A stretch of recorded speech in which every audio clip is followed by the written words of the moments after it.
عشرہ ذی الحج. بسم اللہ الرحمن الرحیم. جی ہاں، فضائل عشرہ ذی الحج سمجھ لیں.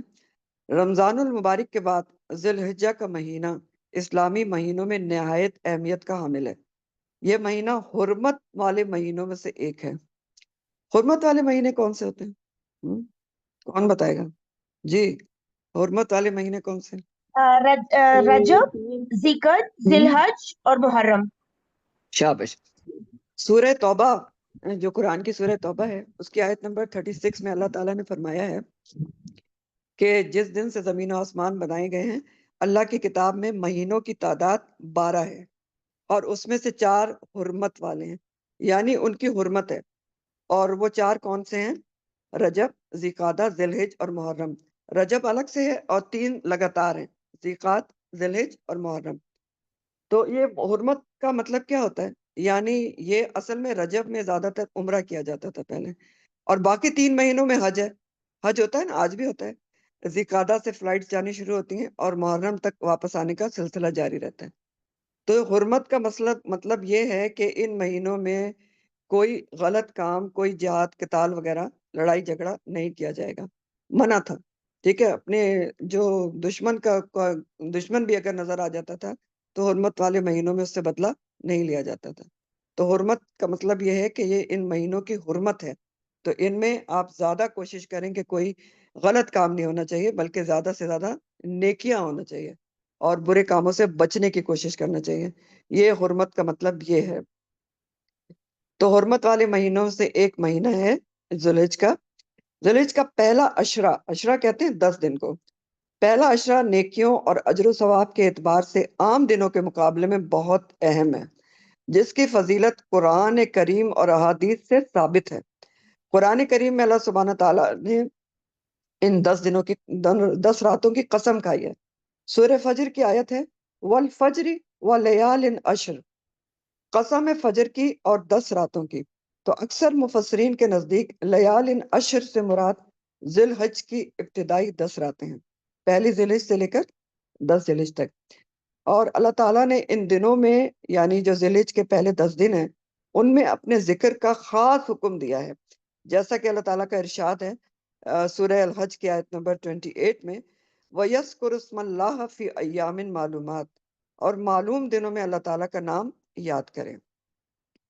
ابن عباس سے روایت ہے کہ وہ کہتے ہیں کہ ان معلوم دنوں سے مراد عشرہ ذی الحجہ کے 10 دن ہیں، اور یہ صحیح بخاری کی روایت ہے. ابن عباس کے مطابق یہ معلوم دن جو اللہ تعالیٰ نے فرمایا ہے کہ اس میں اللہ کو یاد کرو، تو ابن عباس کہتے ہیں کہ اس سے مراد عشرہ ذی الحج کے 10 دن ہیں، اور یہ صحیح بخاری کی روایت ہے. تو ان 10 دنوں میں کیے جانے والے اعمال اللہ تعالیٰ کو دیگر دنوں کی نسبت زیادہ محبوب ہیں.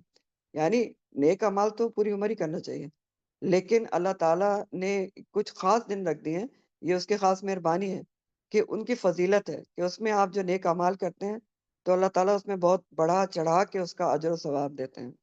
تو اسی طرح یہ ذی الحج کے 10 دن ہیں. رسول اللہ صلی اللہ علیہ وسلم کی حدیث ہے، اور یہ سنن ابی داؤد کی حدیث ہے، کہ آپ نے فرمایا کسی بھی دن کیا ہوا عمل اللہ تعالیٰ کو ان 10 دنوں میں کیے ہوئے عمل سے زیادہ محبوب نہیں ہے. صحابہ نے پوچھا اے اللہ کے رسول صلی اللہ علیہ وآلہ وسلم، جہاد فی سبیل اللہ بھی نہیں؟ تو آپ نے فرمایا جہاد فی سبیل اللہ بھی نہیں، ہاں مگر وہ شخص جو اپنی جان و مال کے ساتھ نکلے اور کچھ واپس لے کر واپس نہ آئے. مطلب کہ ان دنوں میں نیک جو عمل نیک کیے جاتے ہیں وہ جہاد فی سبیل اللہ سے بھی بڑھ کے ہیں، مگر سوائے اس شخص کے کہ جو جہاد فی سبیل اللہ کے لیے نکلا جان اور مال لے کے اور شہید بھی ہو گیا اور سارا مال بھی لٹا دیا، تو اس کا اجر زیادہ ہے. اس کے علاوہ کسی کا بھی اجر ان دنوں میں کیے ہوئے عمل سے زیادہ نہیں ہے. تب آپ سوچ سکتے ہیں کہ ان دنوں میں کیے ہوئے نیک اعمال کا اجر پھر کتنا زیادہ ہے. تو یہ تو ہمیں اللہ تعالیٰ کے نہایت شکر گزار ہونا چاہیے کہ اللہ تعالیٰ نے کچھ اسپیشل دن بھی ہمیں دے دیے ہیں کہ کم از کم ان دنوں میں تو کوئی نیک اعمال کر لیں تاکہ نیک اعمال کا بینک بیلنس کچھ بڑھ جائے، ورنہ تو ساری زندگی کرنا چاہیے. تو انہی دنوں میں سے 9واں دن جو ہوتا ہے 9 ذی الحج، وہ عرفہ کا دن ہے، جس دن حج میں لوگ میدان عرفات میں جمع ہوتے ہیں. تو یہ وہ عظیم دن ہے جس کے بارے میں رسول اللہ صلی اللہ علیہ وسلم نے ارشاد فرمایا. صحیح مسلم کی حدیث ہے، کوئی دن ایسا نہیں کہ جس میں اللہ تعالیٰ عرفات کے دن سے زیادہ لوگوں کو جہنم سے آزاد کرتا ہو. ٹھیک ہے، یہ صحیح مسلم کی حدیث ہے.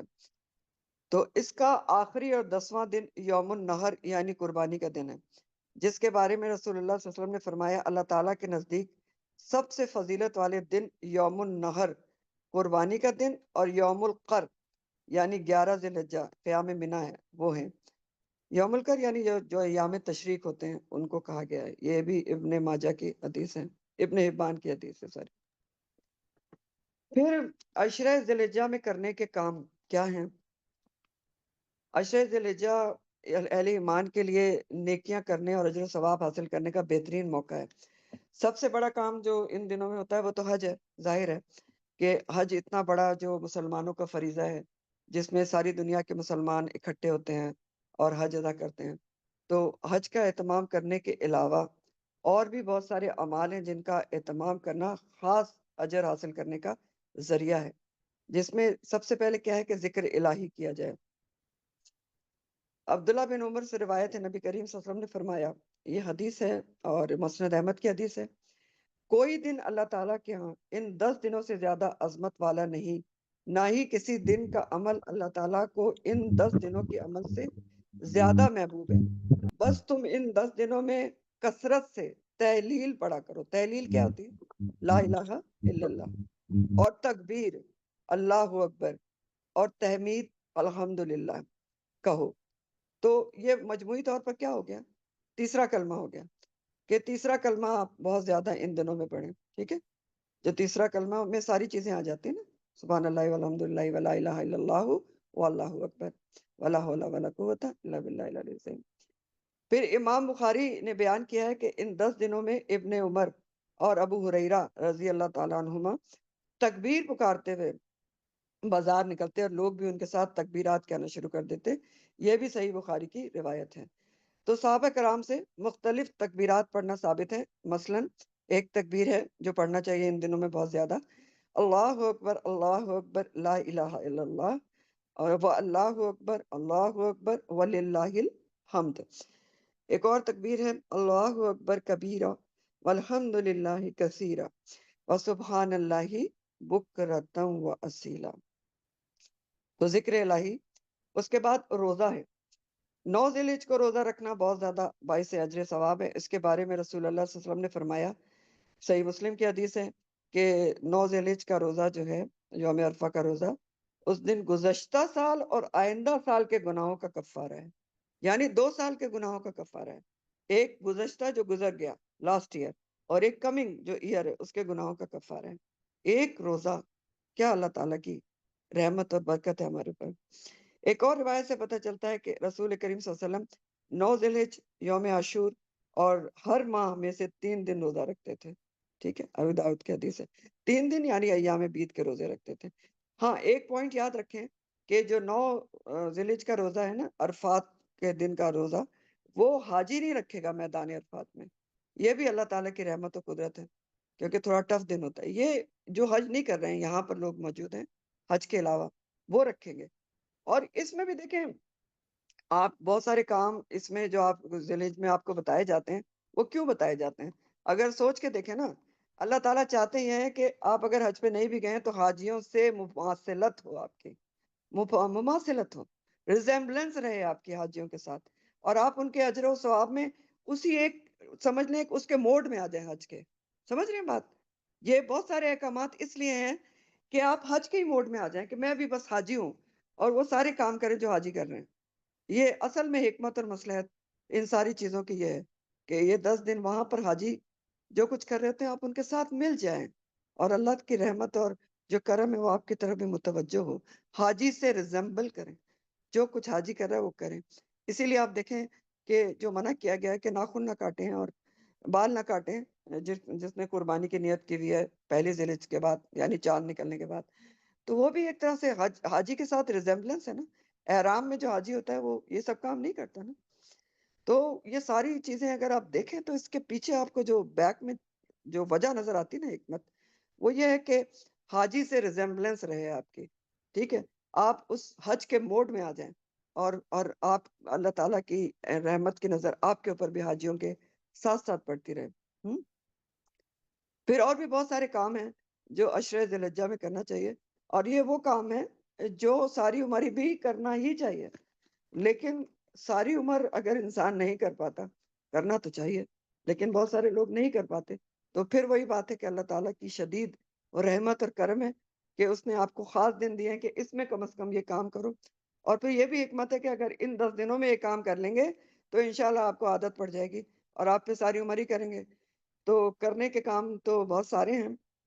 سب سے پہلے نماز ہے، تو نماز کے لیے کیا کوشش کرنی چاہیے کہ آپ اول وقت میں ادا کریں، ٹال مٹول کر کے نہ کریں، ٹھیک، اذان کا انتظار کریں اور اول وقت میں ادا کریں، خشوع اور خضوع نماز میں پیدا کرنے کی کوشش کریں، اور ہر رکعت میں زیادہ قرات کرنے کی کوشش کریں، نوافل جو نمازیں ہیں ان کی کوشش کریں ادا کرنے کی، کیونکہ ظاہر ہے ان دنوں میں ہر چیز کا جو ثواب ہے آپ کو بڑا چڑھا کے مل رہا ہے۔ تو اشراق و چاشت پڑھنے کی کوشش کریں، تہجد پڑھنے کی کوشش کریں، تہجد افضل ترین نفل نماز ہے، 2 ہی رکعت پڑھیں لیکن پڑھنے کی کوشش کریں۔ اسی طرح مردوں کو ویسے عام زندگی میں بھی باجماعت نماز کرنے کا حکم ہے، مردوں کی نماز گھر میں نہیں ہے، لیکن خاص طور پر ان دنوں میں جو نہیں پڑھتے وہ ضرور جماعت کے ساتھ پڑھیں، اور اس طرح ان کا فائدہ ہے کہ ان کو عادت پڑ جائے گی۔ پھر اسی طرح روزہ، جیسے بھی آپ کو میں نے بتایا کہ 9 ذی الحجہ کا روزہ تو رکھنا ہی چاہیے، اس کے علاوہ آپ زیادہ سے زیادہ نفلی روزے اس میں رکھ سکتے ہیں، پیر جمعرات کا روزہ رکھیں، جو آپ کے قضا شدہ روزے ہیں وہ رکھ سکتے ہیں، قرآن مجید کی بکثرت تلاوت کریں جو بہت بڑی عبادت ہے، تلاوت سنیں مختلف قرآ کی، اور اسی طرح نئی صورت کو حفظ کرنے کی کوشش کریں، قرآن مجید کا ترجمہ اور تفسیر اس کو پڑھنے کی کوشش کریں، سنیں اس کو، اس کے معنی پر غور و فکر کریں، یہ سب جو ہے یہ اجر و ثواب کے کام ہیں، اور دوسروں تک قرآن کا پیغام پہنچانا عشرہ ذی الحجہ میں تو اور بھی ثواب کا کام ہے۔ پھر اسی طرح دعا، جو ذکر تو ابھی آپ نے پڑھا کہ ذکر کرنا چاہیے، اور تکبیر تحلیل اور تحمید کے علاوہ صبح شام کے اذکار، اور دعاؤں کا ٹائم بڑھا دیں، ٹھیک ہے، دعاؤں میں جلدی نہ کریں، ہم اکثر دعاؤں میں پتہ نہیں دعا چھوڑ دیتے ہیں، نماز پڑھی ادھر اور ادھر اٹھ کے غائب، سبھی ایسے ہیں، تو نہیں کریں، دعاؤں کے لیے تسلی سے بیٹھ کے دعائیں کریں، ابھی تو آپ کا ٹائم ہے کہ آپ کی دعائیں انسٹنٹ قبول ہو رہی ہیں، انسٹنٹ ڈائریکٹ ڈائلنگ میں ہیں آپ، دعائیں کریں، مقبول اوقات میں دعائیں کریں، اور خصوصاً عرفہ کے دن، جس دن وہاں پر لوگ عرفات میں موجود ہیں، جب آپ روزے سے ہیں تو دعائیں کریں۔ اسی طرح صدقہ خیرات ہے، تو چیزیں صدقہ کریں، زائد اور ضرورت چیزیں دیکھیں کون سی گھر میں موجود ہیں، صدقہ کر دیں، اور کوئی پسندیدہ چیز بھی اللہ کی راہ میں دینے کی کوشش کریں، کیونکہ اللہ تعالیٰ نے کیا فرمایا ہے چوتھے پارے کے سٹارٹ میں، لن تنالوا البر حتی تنفقوا مما تحبون، تم نیکی کی چوٹی کو پہنچ ہی نہیں سکتے جب تک اللہ کی راہ میں وہ چیز نہ دو جس کو تم پسند کرتے ہو، ٹھیک ہے۔ پھر اسی طرح رشتہ داروں کے ساتھ صلہ رحمی کریں، جو روٹھے ہیں ان کو منائیں، پڑوسیوں کی خبر گیری کریں، کون بیمار ہے کون نہیں ہے، مدد کریں ان کی، دین کی تعلیم و تبلیغ میں حصہ لیں، اور بھی جو بھی غریب ہیں مسکین ہیں ان کی خبر گیری کریں۔ پھر اسی طرح عید و قربانی کے لحاظ سے قربانی تک ناخن اور بال نہ کاٹنا مستحب ہے، اور عید کے دن کی سنتیں ہیں وہ ابھی انشاءاللہ ہم پڑھتے ہیں، اخلاص نیت سے قربانی وغیرہ، اور کوئی بھی نیکی کا موقع ہاتھ سے ضائع نہ کریں، مقصد کہنے کا یہ ہے۔ اور بنیادی طور پر عشرہ ذی الحجہ میں کرنے کا کام کیا ہے، جو پوائنٹ ٹو بی نوٹڈ ہے، کہ اپنے وقت کی قدر کریں، اپنے وقت کو قیمتی سمجھیں اس میں، اور اس کو بیکار کے کاموں میں ضائع نہ کریں۔ بہت سارے جو گروپس ہیں ان میں سے ایگزٹ کر لیں، ٹھیک ہے نا، تاکہ یہ سب بیکار کے کام ہیں، فیس بک کو کھولنے کی کوشش نہ کریں بالکل، ٹھیک ہے، اسکرول کرنے کی کوشش نہ کریں، یوٹیوب کو جو بیکار کی چیزیں ہیں ان کو چھوڑ دیں، ٹھیک، یہ سب وقت ضائع کرنے کی چیزیں نا، ٹی وی پر کو تو کپڑا چادر ڈال کے باندھ ہی دیں، ٹھیک، تو وقت کی قدر دانی کریں کہ یہ وقت اللہ تعالیٰ نے مجھے بہت ہی رحمت والا دیا ہے کہ مجھے اس میں بڑھا چڑھا کے ثواب مل رہا ہے، اور جس طرح نیکیاں کرنا ضروری ہے اسی طرح گناہوں سے بچنا بھی بہت ضروری ہے، ٹھیک ہے، ان 10 دنوں میں، کیونکہ ظاہر ہے جب نیکیوں کا اجر و ثواب زیادہ ہے تو گناہوں کا بھی جو وبال ہے وہ زیادہ ہو سکتا ہے، ٹھیک ہے، تو یہ سب چیزیں ہیں کرنے کے کام ہیں۔ آگے پڑھتے ہیں کہ اس کے بعد عشرہ ذی الحجہ میں جو آگے آتی ہے وہ عید الاضحیٰ ہے۔ عید الاضحیٰ یا بقرعید جس کو کہتے ہیں، مسلمانوں کا تہوار ہے۔ اسے بڑی عید یا عید قرباں بھی کہا جاتا ہے۔ سارے دنیا کے مسلمان یہ عید ابراہیم علیہ السلام کی اس سنت کی پیروی میں مناتے ہیں جو انہوں نے اپنے بیٹے کی قربانی کی شکل میں جاری کی، اور اللہ تعالیٰ سے اپنی محبت کی سچی مثال قائم کی۔ عید 10 ذی الحجہ کو منائی جاتی ہے، اور 10، 11 اور 12 ذی الحجہ تک قربانی کی جا سکتی ہے۔ نبی کریم صلی اللہ علیہ وسلم جب مدینہ تشریف لائے تو آپ نے فرمایا، تم سال میں 2 دن خوشیاں منایا کرتے تھے، اللہ تعالیٰ نے تمہیں ان سے بہتر 2 دن عطا فرمائے ہیں، عید الفطر اور عید الاضحیٰ۔ نسائی کی حدیث ہے۔ عید کے دن کرنے کے کام کیا ہوتے ہیں، جن میں سے کچھ مردوں کے ہیں، سارے عورتوں کے نہیں ہیں۔ غسل کرنا اور خوشبو لگانا اور بہترین لباس پہننا۔ تکبیرات تو سبھی پڑھیں گے۔ عید کی نماز سے قبل کچھ نہ کھانا۔ نبی کریم صلی اللہ علیہ وسلم عید کی نماز سے قبل کچھ نہیں کھاتے تھے۔ نماز عید کے لیے جلدی جانا۔ خواتین اور بچوں کو عیدگاہ لے کر جانا۔ اذان اور تکبیر کے بغیر عید کی نماز پڑھنا۔ نماز کے بعد خطبہ سننا۔ استطاعت کے مطابق قربانی کے جانور ذبح کرنا اور گوشت کی تقسیم کرنا۔ باہم ملاقات اور دعا دینا۔ کون سی دعا دیتے ہیں؟ تقبل اللہ منا و منکم، اللہ تعالی ہم سے اور آپ سے قبول فرمائے جو کچھ بھی ہم نے اس میں عبادات کی۔ اور نماز عید کے لیے ایک راستے سے جانا اور دوسرے سے واپس آنا۔ پھر قربانی، عشرہ ذی الحجہ کی آخری مگر اہم ترین عبادت قربانی ہے۔ قربانی کا لفظ اصل میں قرب سے نکلا ہے، قرب سے۔ اور شرعی اصطلاح میں قربانی کی ڈیفینیشن کیا ہے؟ شرعی اصطلاح میں قربانی کی ڈیفینیشن ہے کہ وہ عمل جو اللہ تعالیٰ کی رضا اور قرب کے حصول کے لیے جانور ذبح کرنے کی شکل میں 10 ذی الحجہ سے 12 ذی الحجہ تک کیا جاتا ہے۔ اور مقاصد قربانی کیا ہیں؟ کیا قربانی کا مقصد ہے؟ کبھی سوچا ہے؟ یہ رسم تو نہیں ہے کہ ہم کہتے ہیں کہ بس قربانی کرنے کر لیا، نہیں، اس کے مقاصد ہیں۔ اس کی روح ہے قربانی کی۔ روح کے بغیر قربانی بیکار ہوتی ہے۔ مقصد کیا ہے؟ نمبر 1، اللہ کی رضا اور خوشنودی حاصل کرنا۔ تو قربانی خالصتاً اللہ کے حکم کی اطاعت کرتے ہوئے اس سے محبت کے اظہار اور اعتراف میں کرنا چاہیے۔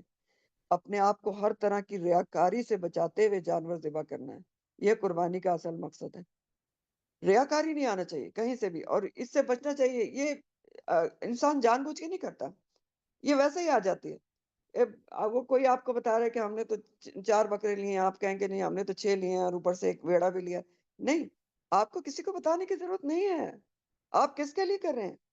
آپ اللہ کے لیے کر رہے ہیں، آپ کو بتانے کی ضرورت نہیں ہے۔ ٹھیک، تو ریاکاری سے حتی الامکان بچنے کی کوشش کرنا چاہیے، کیونکہ اصل مقصد اللہ کی رضا ہے۔ قرآن مجید میں نبی کریم صلی اللہ علیہ وسلم کو اللہ تعالیٰ نے کیا فرمایا ہے؟ فَصَلِّ لِرَبِّكَ وَانْحَرْ، اپنے رب کے لیے نماز پڑھو اور قربانی کرو۔ کس کے لیے کرو؟ اپنے رب کے لیے نماز پڑھو اور قربانی کرو۔ سورہ الانعام میں اللہ تعالیٰ نے کیا کہا؟ قُلْ إِنَّ صَلَاتِي وَنُسُكِي وَمَحْيَايَ وَمَمَاتِي لِلَّهِ رَبِّ الْعَالَمِينَ، کہہ دیجئے بے شک میری نماز، میری قربانی، میرا جینا اور میرا مرنا صرف اللہ رب العالمین کے لیے۔ دوسرا مقصد کیا ہے؟ دوسرا مقصد قربانی کا تقوی کا حصول۔ اللہ کا تقوی ایک مسلمان کی شان ہے جو، اور اس کے مومن ہونے کی علامت ہے۔ تو اللہ کے لیے قربانی کرنے سے اصل مقصد تقوی کی جو صفت ہے اس کو گرو کرنا ہے، نشو و نما دینا، نہ کہ ایک دوسرے سے فخر جتانا یا مقابلہ بازی کرنا۔ تو آپ جب بھی قربانی کریں گے تو وہ اللہ کے لیے کرنا چاہیے، اللہ کے ڈر کو اپنے دل میں زیادہ بڑھانے کے لیے، اللہ کی محبت اپنے دل میں زیادہ بڑھانے کے لیے، اللہ کی اطاعت کا جذبہ دل میں بڑھانے کے لیے۔ اگر اللہ کی مکمل اطاعت کا جذبہ دل میں نہیں ہے تو جانوروں کا خون بہانا اور گوشت تقسیم کرنا یہ سب ایک بے روح عمل ہے جس سے کوئی فائدہ نہیں ہوگا۔ ایسا میں کیوں کہہ رہی ہوں؟ اللہ تعالیٰ قرآن میں فرماتے ہیں، سورہ الحج کی آیت نمبر 37 ہے، اللہ تعالیٰ فرماتے ہیں لَن يَنَالَ اللَّهُ لُحُومَهُمَا وَلَا دِمَاؤُهَا وَلَكِن يَنَالُهُ التَّقْوَى مِنكُمْ، اللہ کو نہ جانوروں کا گوشت پہنچتا ہے نہ ان کا خون پہنچتا ہے، اسے صرف تمہارا تقوی پہنچتا ہے۔ تو سوچیں، کیا اللہ تعالیٰ کو کیا گوشت کی ضرورت ہے؟ کیا خون کی ضرورت ہے؟ نہیں۔ جس نیت، جس اسپرٹ، جس اطاعت سے، جس اخلاص سے آپ کر رہے ہیں وہ اللہ کو پہنچتا ہے۔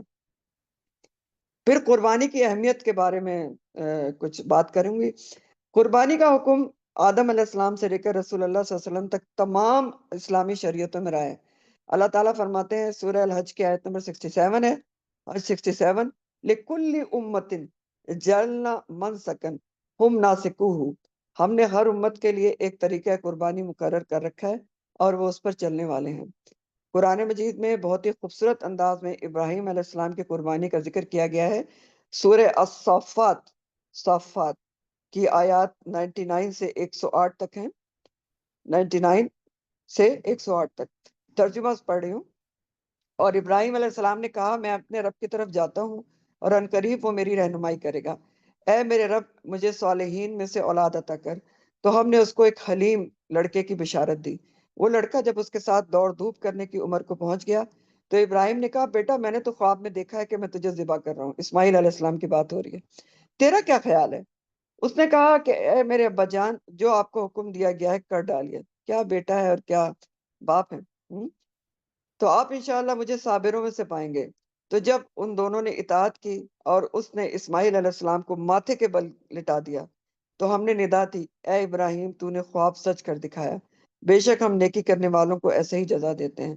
بے شک البتہ یہ ایک بہت واضح امتحان تھا اور ہم نے ایک بڑی قربانی کے ذریعے اس کا فدیہ دیا، یعنی ان کی جگہ پر ایک دمبا لٹا دیا گیا، اور ہم نے بعد والوں میں ان کا ذکر خیر قائم کر دیا۔ آخری جملہ غور طلب ہے۔ تو ذکر خیر کیسے قائم کر دیا؟ یہی سنت ابراہیمی، ان کی یاد میں ہم اللہ کے لیے قربانی دیتے ہیں۔ تو یہ ہے ابراہیم اور اسماعیل علیہ السلام کے کردار میں تسلیم و رضا کا وہ بے مثال نمونہ جو بارگاہ الہی میں اس درجہ مقبول ہوا کہ رہتی دنیا تک اللہ تعالیٰ نے اس سنت کو جاری کر دیا۔ تو یہ نہ صرف ابراہیم خلیل اللہ کی سنت ہے بلکہ نبی کریم صلی اللہ علیہ وسلم کی بھی سنت ہے۔ نبی کریم صلی اللہ علیہ وسلم نے عید الاضحیٰ کے موقع پر قربانی کو اپنی سنت قرار دیا ہے۔ صحیح بخاری کی حدیث ہے، آپ نے فرمایا، بے شک اس دن ہم پہلا کام یہ کرتے ہیں کہ نماز عید ادا کرتے ہیں، پھر واپس پلٹتے ہیں اور قربانی کرتے ہیں۔ جس شخص نے ایسا ہی کیا اس نے ہماری سنت کو پا لیا۔ ٹھیک، تو آپ صلی اللہ علیہ وسلم کی سنت بھی ہے۔ اور ایک اور حدیث میں آتا ہے کہ صحیح بخاری کی کہ رسول اللہ صلی اللہ علیہ وسلم نے ہمیشہ اس سنت ابراہیم پر عمل کیا۔ حضرت انس بیان کرتے ہیں، نبی کریم صلی اللہ علیہ وسلم 2 مینڈے ذبح کیے کرتے تھے اور میں بھی 2 مینڈے ذبح کرتا ہوں۔ قربانی کے بارے میں آپ صلی اللہ علیہ وسلم کا اہتمام اس سے بھی واضح ہوتا ہے کہ حجۃ الوداع کے موقع پر آپ نے حج کی قربانی کے 100 اونٹ ذبح کرنے کے ساتھ ساتھ عید الاضحیٰ کی قربانی بھی کی تھی۔ اپنی طرف سے ایک بکری اور ازواج مطہرات کی طرف سے ایک گائے ذبح کی تھی۔ تو اس سے بھی ہمیں پتہ چلتا ہے کہ حج پر بھی جو موجود ہے وہ الگ قربانی بھی کر سکتا ہے، یعنی یہاں بھی کہہ سکتا ہے کہ میری بقرعید کی قربانی بھی کی جائے۔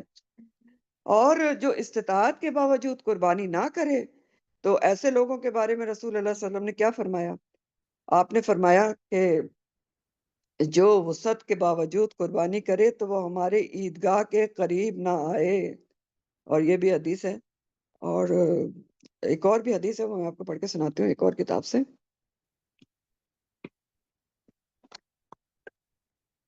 جی، ابن ماجہ کی حدیث ہے کہ قربانی نہ کرنے والوں پر جو وعید دی، آپ نے فرمایا کہ جو شخص قربانی کرنے کی طاقت رکھتا ہے اس کے باوجود وہ قربانی نہیں کرتا تو وہ ہرگز ہماری عیدگاہ میں نہ آئے۔ ابن ماجہ کی حدیث ہے یہ، ٹھیک ہے نا؟ تو اور ایک اور بات ہے، وہ بھی آگے خیر آپ کو بتاتی ہوں۔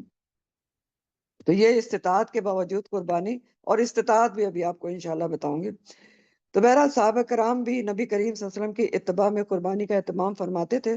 ابو امامہ بن سہل جو ہیں وہ بیان کرتے ہیں کہ ہم مدینہ میں اپنے قربانی کے جانوروں کو پرورش کر کے موٹا کرتے تھے، اور سارے مسلمان بھی اسی طرح پال کر موٹا کرتے تھے۔ یہ صحیح بحوالہ صحیح بخاری ہے۔ حکمت کیا ہوتی ہے قربانی کی؟ اب ذرا پہلے بھی ہم نے حکمتیں پڑھی ہیں کہ کیا تقوی کا حصول ہے اور اللہ تعالیٰ کی رضا ہے۔ ایک اور بھی اس میں حکمت ہے کہ اللہ تعالیٰ نے ابراہیم علیہ السلام کے اتنی زبردست جذبہ ایثار و قربانی اور مکمل سپردگی کو بے پناہ پسند کیا اور ان کی سنت کو مسلمانوں میں جاری کر دیا۔ تو اس سے کیا پتہ چلتا ہے کہ اللہ تعالیٰ چاہتے ہیں کہ مسلمانوں کے اندر بھی یہ جذبہ پیدا ہو کہ اللہ تیرے لیے ہم ہر چیز قربان کر سکتے ہیں، اسلام کی خاطر ہم سب کچھ قربان کر سکتے ہیں. یہ بال اور ناخن کیا ہے اور قربانی کا جانور کیا ہے، ہم ہر کچھ قربان کر سکتے ہیں. اب دیکھیں ابراہیم علیہ السلام نے صرف خواب میں اللہ تعالیٰ کا حکم دیکھا تھا اور انہوں نے تمام عقلی دلائل کو ایک طرف رکھ دیا اور کمال عبودیت کا اظہار کرتے ہوئے اپنی بہترین متاع اپنے بیٹے تک کو جو ہے اللہ کے لیے پیش کر دیا. تو یہ ہوتا ہے جذبہ قربانی جس کے لیے ہم قربانی کرتے ہیں. تو بہرحال قربانی کے احکامات کیا ہیں اس کو بھی تھوڑا پڑھ لیں. احکام قربانی: سب سے پہلے قربانی کی نیت کے ساتھ جانور ذبح کرنا ضروری ہے، نیت کرنا ضروری ہے. نمبر 2، قربانی کا جانور نماز عید کے بعد ذبح کرنا ضروری ہے. یہ نہیں ہو سکتا کہ آپ صبح صبح کہیں گے جی ہمارا 6 بجے آ کے کر دو، نہیں، نماز عید پڑھنے کے بعد ہوگا. اور اس میں بھی حدیث ہے اور صحیح بخاری کی حدیث ہے کہ آپ نے فرمایا جس نے نماز سے پہلے ذبح کیا تو وہ اس کے بدلے میں دوسری بکری ذبح کرے، اور جس نے ذبح نہیں کیا تو وہ بسم اللہ پڑھ کر کرے. تو نماز کے بعد قربانی ہوتی ہے. پھر بکرا، دمبا، بھیڑ وغیرہ کی قربانی ایک ہی شخص کر سکتا ہے، لیکن گائے کی قربانی میں اور اونٹ کی قربانی میں گائے کی قربانی میں 7 اور اونٹ کی قربانی میں 10 تک افراد شریک ہو سکتے ہیں. قربانی کرنے والا ذی الحجہ کا چاند دیکھنے کے بعد بالوں اور ناخن کو نہ کاٹے. یہ فرض نہیں ہے لیکن بہت زیادہ مستحب ہے، اور جس کو استحباب کا شوق ہے، زیادہ ثواب حاصل کرنا ہے تو وہ کرتے ہی ہے، اور مرد اور عورت دونوں کے لیے یہ حکم ہے. قربانی جو ہے وہ مسافر بھی کر سکتا ہے، ٹھیک ہے. اور جی قربانی جو ہے وہ ہر کسی کے اوپر اپنی اپنی ہوتی ہے، اس کی کچھ کنڈیشنز ہیں تو وہ آپ کو ابھی بتا دوں گی. اور اس کے علاوہ کسی رشتہ دار، دوست یا اجتماعی قربانیوں کا اہتمام کرنے والے اداروں کے ذریعے بھی قربانی کرنا درست ہے، لیکن درست ہے ہو جاتی ہے، لیکن بات یہ ہے کہ وہی ہے کہ آپ جتنی محنت کریں گے اللہ کی راہ میں قربانی کرنے کے لیے، کچھ دن تو رکھیں کم از کم، خود ذبح کریں یا کروائیں تو وہ بھی بہت آسان کام ہے. پھر اگلا پوائنٹ بہت اہم ہے کہ قربانی کے جانور کی رقم کسی بھی دوسرے مصرف میں دینے سے قربانی کا حق ادا نہ ہوگا، خواہ وہ پیسہ کتنے ہی نیک رفائی یا صدقہ و خیرات کے کام میں دیا جائے. ٹھیک. اب اس کے سلسلے میں بھی میں آپ کو ایک حدیث سناتی ہوں، کیونکہ یہ آج کل کا بہت بڑا ایک فتنہ ہی ہے، فتنہ ہی کہوں گی، کہ لوگ کہتے ہیں کہ اتنے لوگ قربانی کرتے ہیں، گوشت ضائع ہوتا ہے تو نیک کام میں دے دیں. حدیث سنا رہی ہوں میں آپ کو، بہقی کی حدیث ہے. نبی کریم صلی اللہ علیہ وسلم نے فرمایا قربانی کے جانور پر جو سرمایہ خرچ کیا گیا وہ اللہ تعالیٰ کے ہاں ہر سرمایے سے محبوب، افضل اور اعلیٰ ہے جو دوسرے تمام نیک کاموں پر لگایا گیا. ٹھیک ہے. تو اور پچھلی حدیث بھی یاد رکھیں کہ قربانی استطاعت کے باوجود نہ کرنے والوں پر آپ نے کیا فرمایا کہ وہ ہماری عید گاہ میں نہ آئے. تو یہ بالکل فضول سا ایک خیال ہے کہ نیک کاموں کے لیے بھی آپ دیں نا، لیکن ایک قربانی میں ہی سارے آپ کو نیک کام یاد آ جاتے ہیں، تو پھر یہ غلط طریقہ ہے. بہرحال جس کے بارے میں نے آپ کو حدیث بتا دی. قربانی کے جانور کی شرائط کیا ہوتی ہیں؟ نبی کریم صلی اللہ علیہ وسلم نے امت کو قربانی کے لیے 2 دانت کا جانور ذبح کرنے کی تلقین فرمائی ہے. اور ایک روایت ہے صحیح مسلم کی کہ رسول اللہ صلی اللہ علیہ وسلم نے فرمایا قربانی میں ذبح نہ کرو مگر جو 1 برس کا ہو کر دوسرے میں لگا ہو. یعنی بکری کے لیے یہ شرط ہے کہ 1 برس کا ہو کر دوسرے میں لگا ہوا ہو. البتہ جب تم کو ایسا جانور نہ ملے تو دمبے کا وہ بچہ جو 1 سال کا ہو وہ ذبح کرو. یعنی یہ اجازت صرف دمبے کے بچے کے لیے ہے کہ وہ 1 سال کا بھی ذبح کیا جا سکتا ہے اگر کوئی اور جانور نہیں مل رہا. بکری کے لیے اجازت نہیں ہے. بکری کے لیے وہی اجازت ہے کہ 1 سال کا ہو کر وہ دوسرے میں لگ گیا ہو، 2 دانت اس کے نکلے ہوئے ہوں. ٹھیک ہے. تو بہرحال ایک اور رسول اللہ صلی اللہ علیہ وسلم کے پاس سے یہ جابر بن عبداللہ سے روایت ہے، اور وہ کہتے ہیں کہ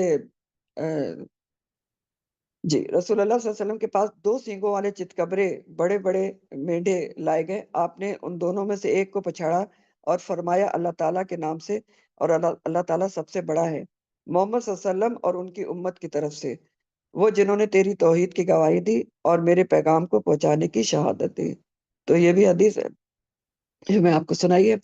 اور سیدنا ابو سعید خضری سے روایت ہے کہ رسول اللہ صلی اللہ علیہ وسلم سینگوں والے غیر خصی بھیڑے کی قربانی کرتے تھے. اس کی آنکھیں، منہ اور ہاتھ پاؤں سیاہ ہوتے تھے. تو جس میں عیب ہو اس جانور کو قربانی نہیں کرنا چاہیے، جیسے ایک آنکھ ہو یا بیمار ہو یا لنگڑا ہو یا ہڈیوں میں گودا وغیرہ نہ ہو، بہت ہی کمزور ہو۔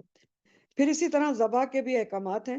قربانی کے جانور کو عمدہ اور اچھے طریقے سے ذبح کیا جائے، یہ بھی صحیح مسلم کی حدیث کے مطابق ہے۔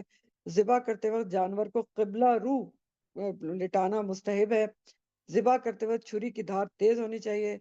قربانی کرتے وقت کی دعا بسم اللہ و اللہ اکبر، اللہ کے نام کے ساتھ ذبح کرنا چاہیے، کہ میں اللہ کے نام کے ساتھ ذبح کرتا ہوں اور اللہ بہت بڑا ہے، یہ بھی صحیح بخاری کی حدیث کے مطابق ہے۔ خود ذبح کرنا بھی افضل ہے، لیکن دوسرے سے کروانے میں بھی کوئی حرج نہیں ہے۔ مسلمان عورت بھی قربانی کا جانور ذبح کر سکتی ہے، اور یہ بھی صحیح بخاری کی حدیث ہے۔ اور ایک اور اہم بات ہے جو صحیح بخاری کے مطابق ہے، ذبح کرنے والے قصاب کو قربانی کے جانور میں سے کوئی چیز بطور مزدوری دینا جائز نہیں ہے۔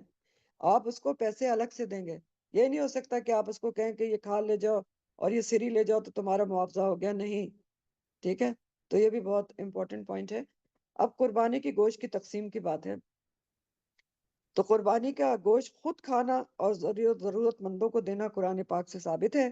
یہ بھی سورہ الحج کی آیت 36 ہے، فَكُلُوا مِنْهَا وَأَطْعِمُوا الْقَائِنَ وَالْمُعْتَرَ، بس اس میں سے خود بھی کھاؤ اور ان کو بھی کھلاؤ جو قناعت کیے بیٹھے ہیں، اور ان کو بھی جو اپنی حاجت پیش کریں۔ تو اسی آیت سے دلیل لے کر علماء نے قربانی کے جو گوشت ہے اس کے 3 حصے بتائے ہیں، ٹھیک ہے۔ لیکن بہرحال قربانی کا جو گوشت ہے اس کے لیے کوئی ہارڈ اینڈ فاسٹ رول نہیں کہ 3 حصے کیے جائیں، لیکن 3 حصے کرنا چاہیے۔ اور خاص طور پر اگر دیکھیں آپ کھاتے پیتے ہیں ماشاءاللہ اور گوشت کھاتے ہی رہتے ہیں، تو آپ کو پھر خود تو کم سے کم رکھنا چاہیے نا، ان لوگوں کو زیادہ تقسیم کر دیں جو سال بھر گوشت کھاتے ہی نہیں ہیں، ٹھیک ہے نا۔ اور پھر اگلا پوائنٹ یہ ہے کہ قربانی کی کھال ذاتی استعمال کے لیے بھی رکھی جا سکتی ہے اور صدقہ جاریہ کے کسی کام میں بھی دی جا سکتی ہے۔ تو یہ تو کچھ تھا۔ اب کچھ علماء کے مطابق قربانی کس پر واجب ہے اس کے بارے میں تھوڑی سی کچھ پوائنٹس ہیں کہ قربانی کس پر واجب ہے۔ تو علماء اور فقہاء کے مطابق عاقل بالغ مسلمان مرد اور عورت پر قربانی واجب ہے۔ کس وقت؟ جب وہ ایام نہر میں قربانی کے لحاظ سے صاحب نصاب ہو۔ قربانی کا نصاب الگ ہو سکتا ہے، وہ الگ ہوتا ہے جو میں بھی آپ کو بتاتی ہوں۔ عاقل ہو، بالغ ہو، اور بالغ بلوغت کب ہوتی ہے؟ لڑکوں میں 17 سال تقریباً، اور لڑکیاں جب ان کو پیریڈس آ جاتے ہیں۔ عاقل بالغ مسلمان مرد اور عورت۔ اور مسافر کے بارے میں علماء میں اختلاف ہے، بعض کہتے ہیں مسافر بھی قربانی کر سکتا ہے، بعض کہتے ہیں نہیں کر سکتا ہے۔ تو بہرحال قربانی واجب ہے عاقل بالغ مسلمان مرد اور عورت پر جب وہ ایام نہر یعنی 3 دن جو ہیں 10 11 اور 12 ذی الحجہ اس میں قربانی کے نصاب کو پہنچتا ہو تو قربانی اس پر واجب ہے۔ اب قربانی کا نصاب کیا ہے؟ قربانی کا نصاب زکوٰۃ کی طرح نہیں ہے۔ قربانی کا نصاب یہ ہے کہ آپ کو قربانی کے دنوں میں 5 چیزیں دیکھنی ہیں کہ اس میں آپ کے پاس کیا ہے۔ سونا، چاندی، سامان تجارت۔ اور سامان تجارت کیا ہوتا ہے؟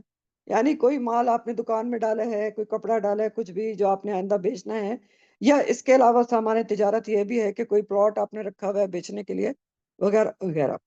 3 چیزیں ہو گئیں۔ چوتھی ہے نقدی، کیش کتنا ہے آپ کے پاس۔